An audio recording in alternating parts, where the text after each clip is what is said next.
every day at this podium about the real pain that Americans are experiencing because of the Democrat shutdown. We talked about the pain for our troops, for our federal workers, for American families. And this morning, we want to speak specifically about the millions of American families that are going to feel real hardship because of the SNAP benefits drying up. And we have no one less than the Secretary of the Department of Agriculture, who's in charge of that program, that will speak directly to that issue. But I want to begin first with just a word of sincere gratitude. Across this country, we've got millions of federal workers who have been showing up at the office every day without pay. This has drug on for a month now. Those federal workers have shown up for a month straight, not knowing when or if their next paycheck will be delivered. They're doing their jobs, and they're doing it valiantly, while the Senate Democrats simply refuse to do their job. Their most simple and basic responsibility is to keep the government in operation so that we can keep the services flowing to the American people and keep the country moving. But they're not doing that. So we just want to say to these federal workers, like the hundreds of civilian employees who are also spread throughout the country, like the ones in my district, for example, at the Bain Jones Army Community Hospital down at Fort Polk, our big Army base there. We just want to say thank you for your diligence, for doing your job, for your service to the country, even though Democrats are withholding your paycheck.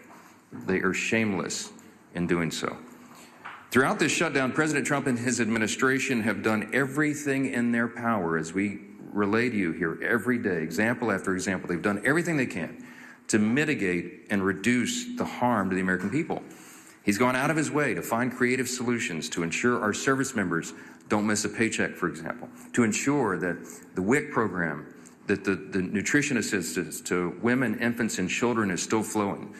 President Trump has proven beyond a shadow of a doubt that if there is any way to fund these programs that are drying up now, that he will do it. If there was any way to fund SNAP during the Democrat shutdown, you can be assured that your commander-in-chief would do it.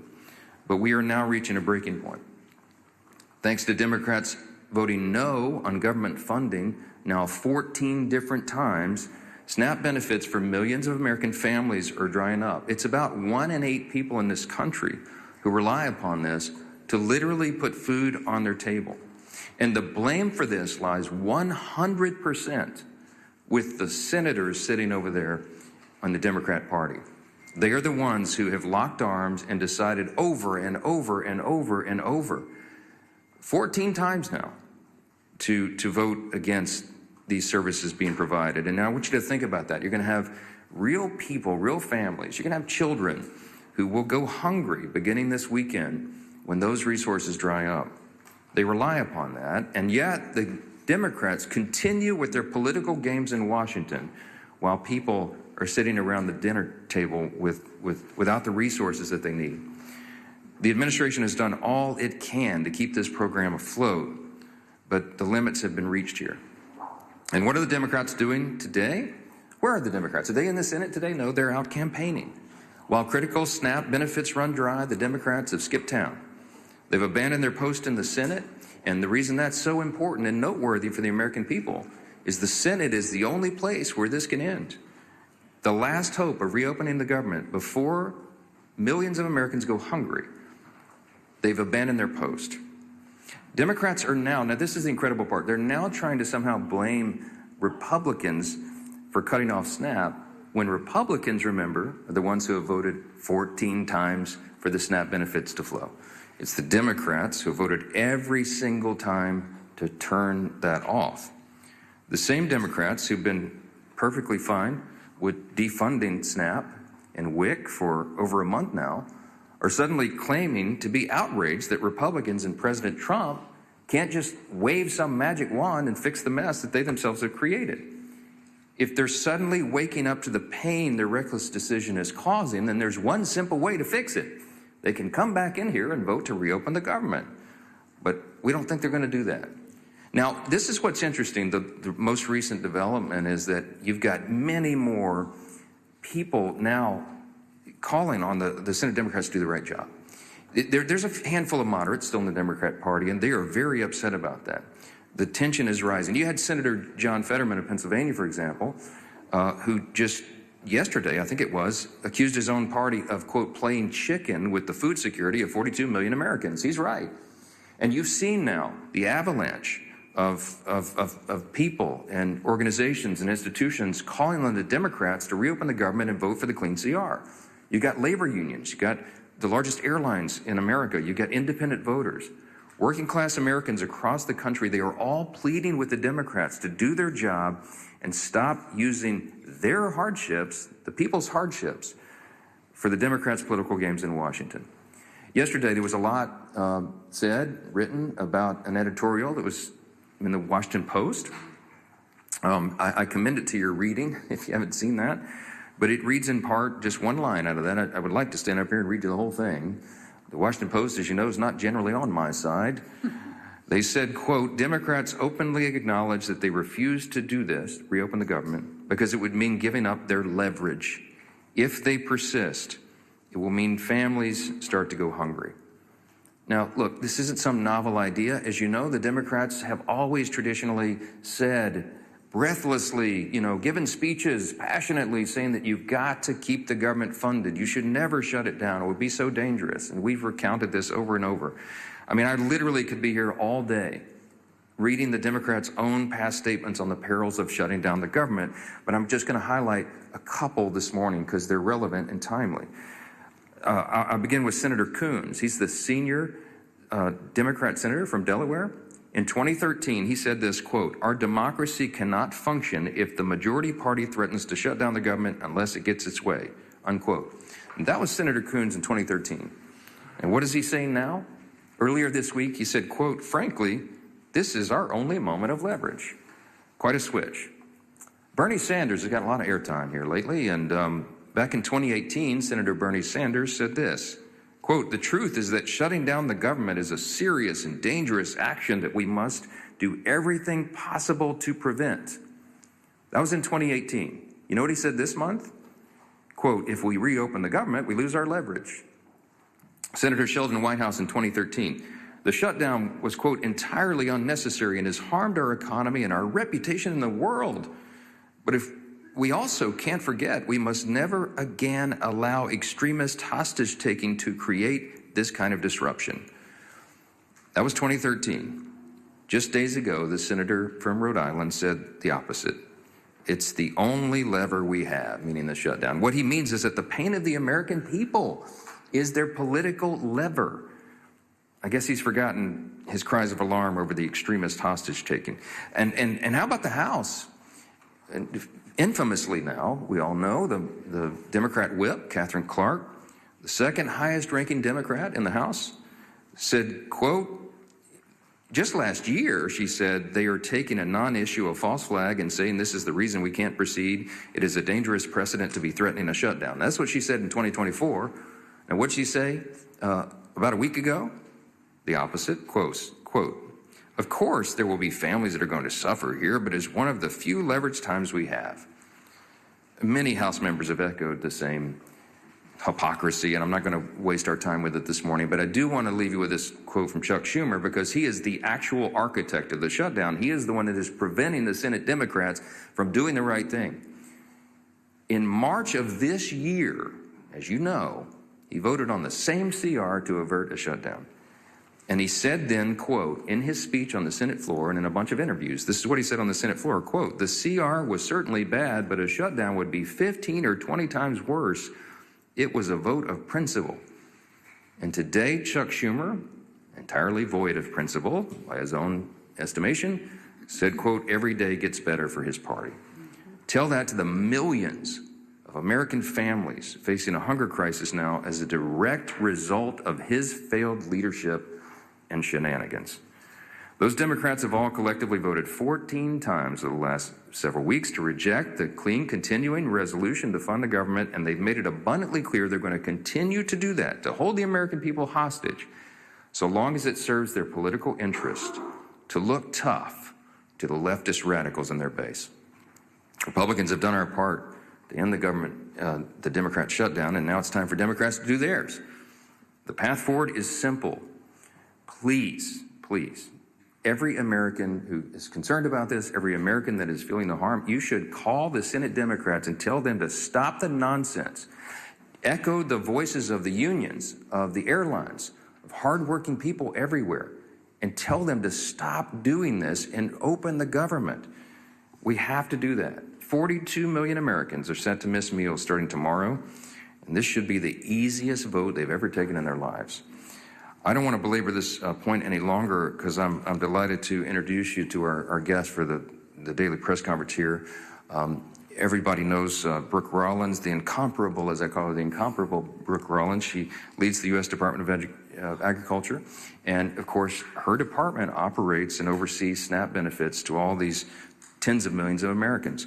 We're fortunate to have her here today. She's going to talk about the devastating effects of the Democrats' decisions on all this. And I'm delighted to give her the podium now. Brooke, so thanks so much for being here. Madam Secretary. Thank you, Mike, Mr. Speaker.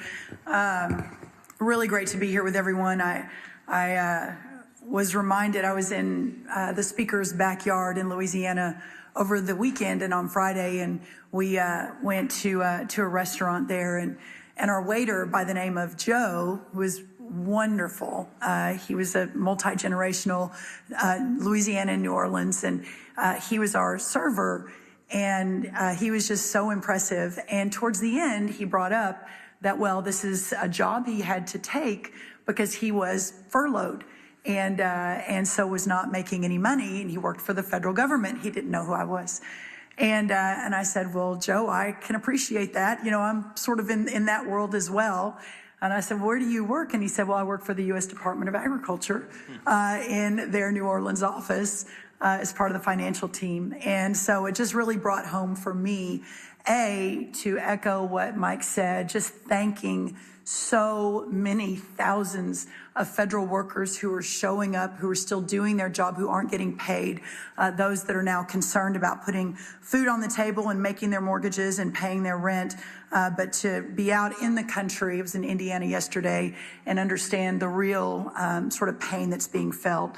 But just to echo a couple of the themes that Speaker Johnson talked about, again, the idea that the Democrats have now for 14 different votes voted to keep the government closed is absolutely unconscionable.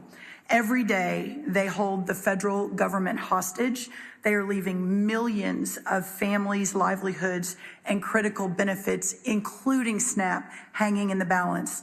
Of course, we all know the 13,000 air traffic controllers working without pay, many turning to Uber, taking second jobs in restaurants, etc., as this shutdown continues. Hundreds of thousands of federal employees are not receiving a paycheck. Thousands of small business loans are going unapproved each month because of the shutdown, equating to almost $4 billion in capital being taken out of the pockets of small business owners across this country, truly the backbone of our economy.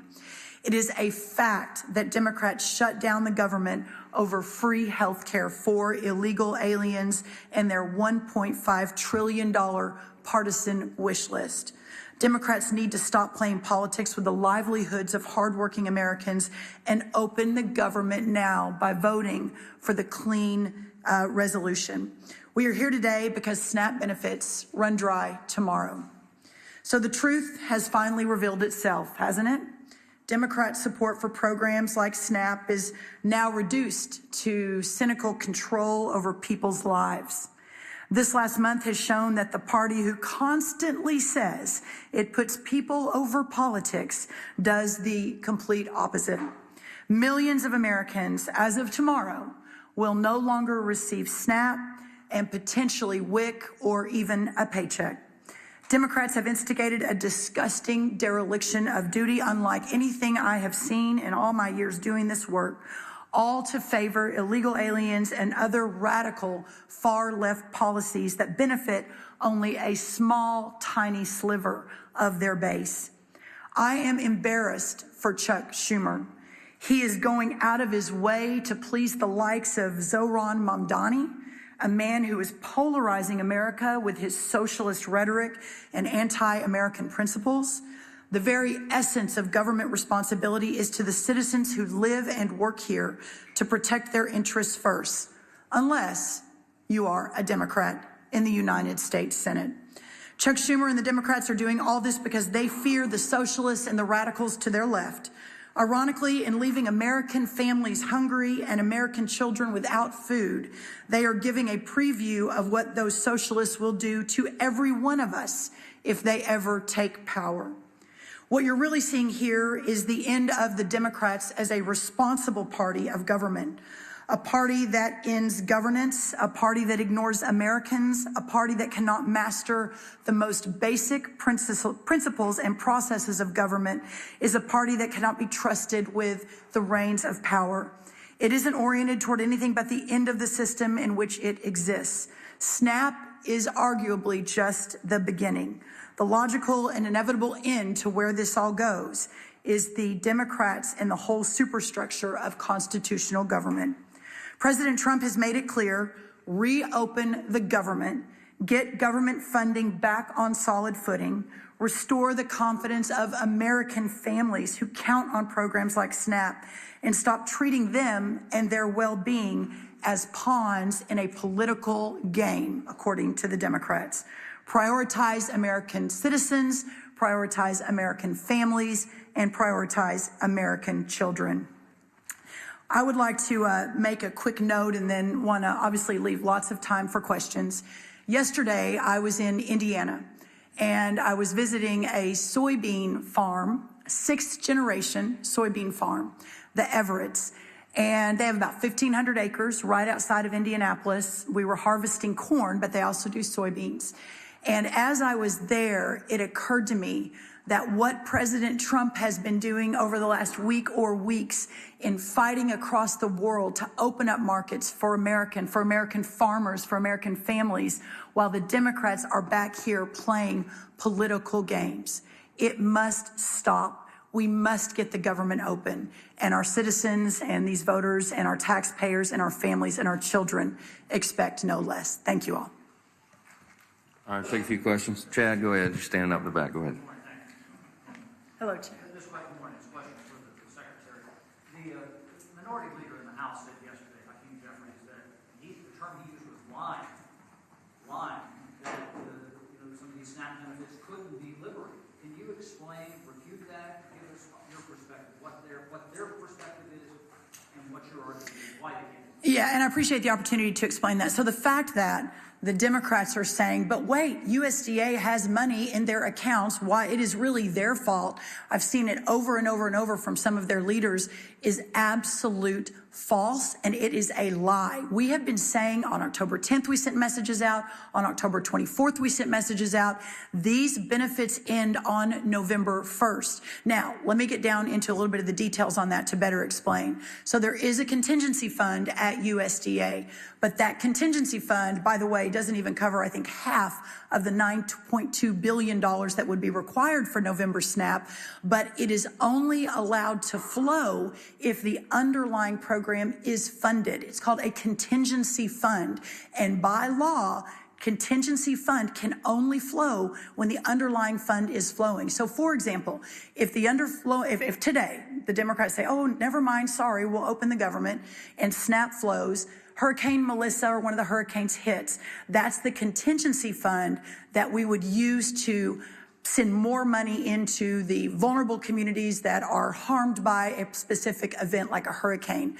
But it is a contingency fund that can only flow if the underlying appropriation is approved. And listen, even if it could flow, it doesn't even cover half of the month of November. So here we are again in 2 weeks having the exact same conversation. I'll just add to that. The Democrats are lying about that, and I think they know that. Some of the ones who are out saying it are actually attorneys. They can read the black letter law themselves. They've even filed a lawsuit, you saw, to try to do it. Why? Because they wanted a talking point. They know that's a frivolous piece of litigation. They know they're going to lose, but they also know it'll take many weeks or months to have that ultimately determined by a court because of the way the justice system works. So they're using it as a talking point to try to claim. I believe they know for a fact that what they filed in the court is false. You know, they're lawmakers. They're supposed to know how the law works. And so the whole thing is just shameful. And they're using the people as pawns in this game. That underlying fund that the Secretary just addressed, was unfunded by the Democrats themselves when they voted against the CR. The CR would have kept all this funded, and they chose not to do it. Not once, not twice, 13 times in the Senate, once in the House, 14 overall. Yes, sir. I'm sure you saw President Trump's tweet last night suggesting that it's time for Senate Republicans to blow up the filibuster in order to get the continuing resolution passed. I know in the past you've been reluctant to encourage your Senate colleagues to do that or not. Are you aligned with the president now that it's time for them to take this dramatic step to reopen the government? I haven't. The president's been very busy. He was in, Asia doing all these trade agreements. I've been a little busy, as you know. We haven't spoken since he returned. I sent him a text earlier this morning. I saw that as well. What you're seeing is an expression of the president's anger at the situation. He is as angry as I am and the American people are about this madness. And he just desperately wants the government to be reopened so that all these resources can flow to the people who need it so much. Look, I'll just say this in general. As I've said many times about the filibuster, it's not my call. I don't have a say in this. It's a Senate chamber issue. We don't have that in the House, as you know. But the filibuster has traditionally been viewed as a very important safeguard. If the shoe was on the other foot, I don't think our team would like it. The Democrats, look, they've said what they would do. They would pack the Supreme Court. They would make Puerto Rico and D.C. states. They would ban firearms. They would do all sorts of things that would be very harmful for the country. And the safeguard in the Senate has always been the filibuster. But again, not my issue, not something I get to even weigh in on. My opinion on this is not relevant. It's the senators. But I think that it just is another expression of the frustration, of the pressure that is being felt, the anger by the president and by me and all of us that we're in this situation at all. Do your basic job. I'm going to say this again. We have put zero Republican policy priorities on the CR. It is Biden-level policies and spending. They have no excuse at all not to support it. They have no excuse to put all this pain on the American people, except that for what we've just articulated and repeated here every day, they want to give a showing to the radical left fringes of their base, and they want to give illegal benefits or benefits back to illegal aliens and non-citizens and all the other crazy stuff that they've claimed. Yeah. Can I respond? Sure. I just very quickly, I have not spoken to the president either since last night, but let me say this. He is, and I've been next to him for almost 9 or 10 years now. He is so resolutely focused on delivering for the American people all day, every day, 7 days a week, 20 hours a day. This is what he is thinking about. And as the world's greatest deal maker, from his perspective, the way he thinks out of the box as a businessman is how do we end this nonsense, and how do we again open the government, and how do we support these families that need support? Madam Secretary. Yeah, go ahead. I'd already called on him. Go ahead. Thank you, Mr. Speaker. Yeah. Madam Secretary, question to you. So I know you addressed the contingency fund, but SNAP has never run out of funding in its 60-year history, even during shutdown. Why were past administrations able to find funding to keep it afloat in a shutdown that you can't? Well, let me see. I've got a chart I want to show you all on the SNAP funding. My charts are slightly wanky because our print shop is closed because we're furloughed. So it was a little arts and crafts time over at USDA early this morning. So this is the chart of the SNAP program. Now, I know everyone can't see this, but this goes back to October of 2023. And I want everyone to follow. This is the red line that under Joe Biden, you see an almost 30% increase in the cost of the SNAP program over the 4 years that President Biden and the USDA was overseeing it with Congress funding it. And you see now the downward trend since President Trump was reelected November, and we've had about 650,000 people move off of SNAP since President Trump was elected. A press conference for another time. That's obviously the goal of all these programs, is to move families into real work and the dignity of that. I say that because the astronomical costs of the SNAP program under Joe Biden was historical. It was unprecedented, and we don't have the same levels of funding that were there in the past. And by the way, for 1 month, we have band-aided and bubble-gummed and duct-taped this deal to get this 1 month of funding in for SNAP, the $9 billion. Madam Secretary, quick follow-up. I mean, because reality is setting in for a lot of people this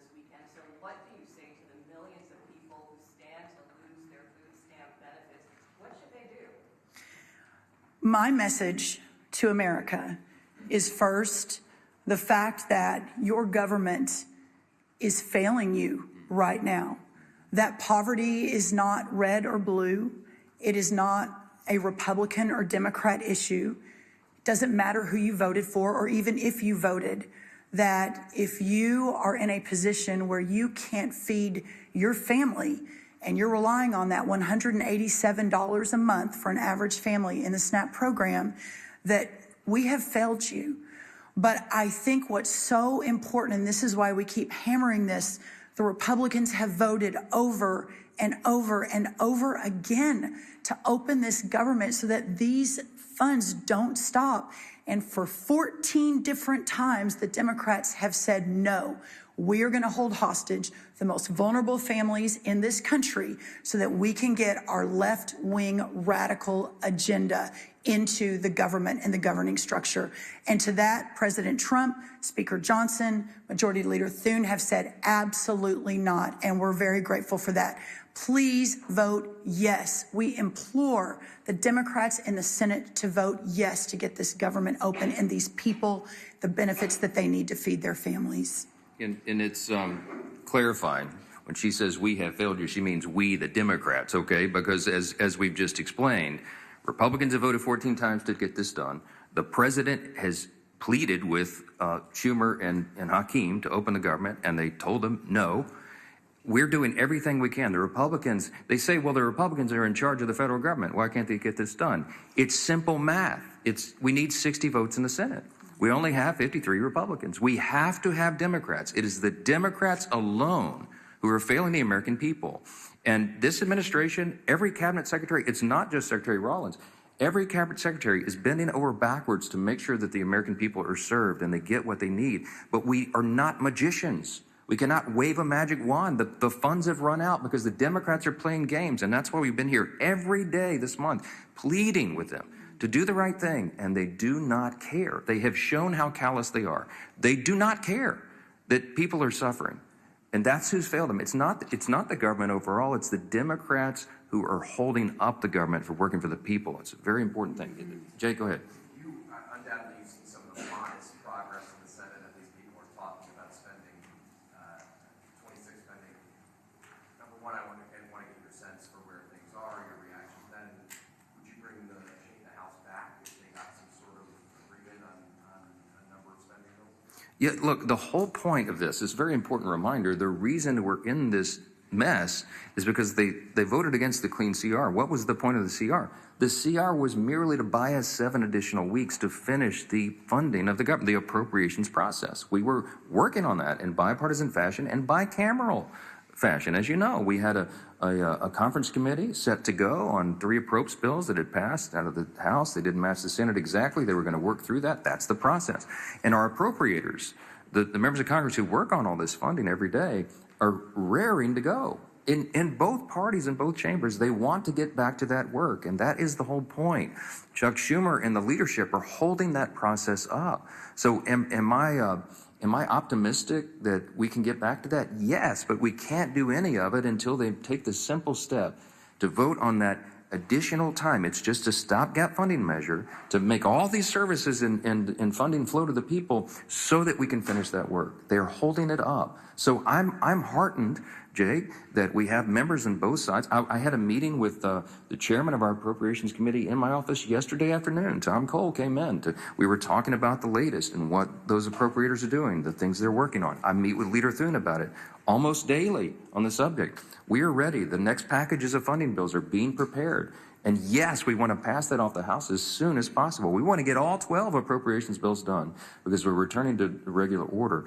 That's been a commitment of mine since I became the Speaker 2 years ago, and it's something that Congress must do to be better stewards of taxpayer dollars. So we don't have, I'm using your handy chart here, so we don't have this spike in spending. We have more responsible spending. The only way to get this, to make the government work better and more efficiently for the people is to go through that stewardship process, that important obligation that the founders intended and that we have used to respect, but we haven't in a long time. So all of this is entwined in that we've got to get Congress working again. We're anxious to do it, and the sooner we can get back here and get the lights on, the better. But the #1 mission of Congress right now is to turn the government back on. There's too many people's lives and health and hunger at stake. This is not a game. They've got to stop playing games. Remember this too. The first time in U.S. history that any party has had the audacity to do what the Democrats in the Senate are doing right now. No one ever before has shut the government down over a clean, nonpartisan CR, because it would have been unthinkable until now. And you need to remind them of that. Yes, ma'am. Last one. The One Big Beautiful Bill contained numerous Medicaid anti-fraud measures. Senator Tuberville recently highlighted a slew of aliens are receiving these SNAP benefits. Are there any plans to do the same with SNAP and totally reform it just to ensure that it's available only to U.S. citizens? You want to? Yes, in fact, we've already done that. Now, so a couple of quick things on I guess the silver lining in all of this is that we're having a national conversation on our SNAP program, that this has sort of shined a light on a program that, especially under the last administration, has just become so bloated, so broken, so dysfunctional, so corrupt that it is astonishing when you dig in. So 3 important things on that. The first, I talked about the extraordinary explosion of benefits under the last administration.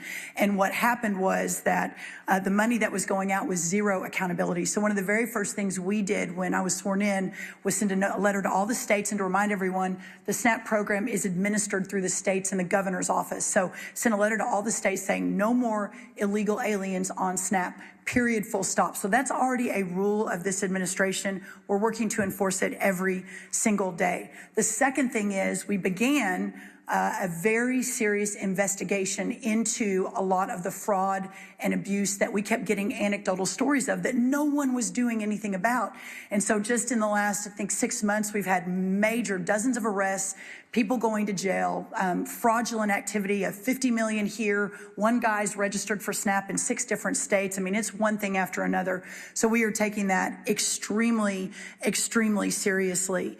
And we'll continue to do so. And then the third thing on this is that for the first time ever, we, the USDA, has asked the states for their data so that we can ensure that taxpayer dollars are being spent appropriately. Not surprisingly, all of the red states said, yes, please help us with this. We want to do the right thing. We want to make sure there's not all this corruption and fraud. By the way, 2 blue state-led governors also leaned in, Colorado and North Carolina, alongside every one of the red governors. But the other blue states, California, Oregon, New York, Washington, all of them actually sued us and said, oh no, we're not going to give you any data. So the problem is you have an extremely corrupt program, but up until this administration and with President Trump's direct focus on this and making sure every taxpayer dollar is spent appropriately, we've never really had the opportunity to dig in. So we're going to be talking a lot more about SNAP reform. We've got a lot of people listening now, which is very, very helpful, and to take that program back to its original intent of helping those who are truly needy in our communities, but not to have a massive welfare benefit where so many people are taking advantage of it that shouldn't be. And I just want to add briefly, just zoom out a little bit. This is a stark contrast between the 2 parties, the 2 major parties in this country. We talk about the split screen in here very often. On this issue, with regard to reducing fraud, waste, and abuse in government, look, America is the greatest nation in the history of the world. We're the most powerful, most successful, most free, most benevolent nation that's ever been. Part of our benevolence, part of the spirit of America is that we do have these safety net programs. We support that. We have an extraordinary cabinet like Brooke Rollins here, Secretary Rollins, who is handling and administrating the SNAP program is a good example of that. Medicaid is a good example. Why were they designed and why are they so important and why do we all support those ideas? Because sometimes people really can't take care of themselves. You know, you have the elderly, the disabled, young pregnant women, for example, who are single and they're down on their luck and they need some help. SNAP and Medicaid and these other programs were intended to be a temporary safety net to help people to get back on their feet. But they have been abused. And there are some big government advocates like the Marxists, like the socialists, who want the government to take over everything and supply everything for everybody. But guess what? If the government can give you everything, it can take it away as well, and your freedom is sacrificed. Socialism, don't get me started, has been a great scourge on humanity. I mean, the tens of millions of innocent people in the 20th century alone have died because of it. America stands for something better than that, something different. But the programs don't work if they're loaded down with fraud and abuse. And every single person in this room and every American of common sense should understand the necessity of having people in office, a president in the White House, a cabinet full of secretaries who are dedicated to this in every division of the federal government, and Republicans in Congress leading on this, to root out that fraud, waste, and abuse so the programs can survive. We did that in the One Big Beautiful Bill, in the Working Families Tax Cut. With Medicaid, we went into that and we eliminated the fraud, waste, and abuse. We got able-bodied young men without dependents off the program. They were never intended to be there. They're sitting around on their couches playing video games. Yes, that's an actual study, and they're siphoning the resources away from elderly people, disabled people, and young women who desperately need it. And so the funds were being depleted. We shouldn't go for that. And illegal aliens were never intended to be on any of these programs. They're for U.S. citizens only, law-abiding citizens. This is the team. The Republicans will fix that and save those programs for the country. And the Democrats will continue to abuse it. They sued the USDA for simply asking them to tell them how many illegal aliens are on the programs in California and New York and these other states. They sued them. You need to take account of what people are doing here in each party, the leaders and the President of the United States. We are trying to get government to work more efficiently and effectively for the people, and we are getting stopped and hindered by political games by Democrats. And that's why we're so frustrated. It's got to come to an end. Thank you all for being here this morning. Thank you, everyone.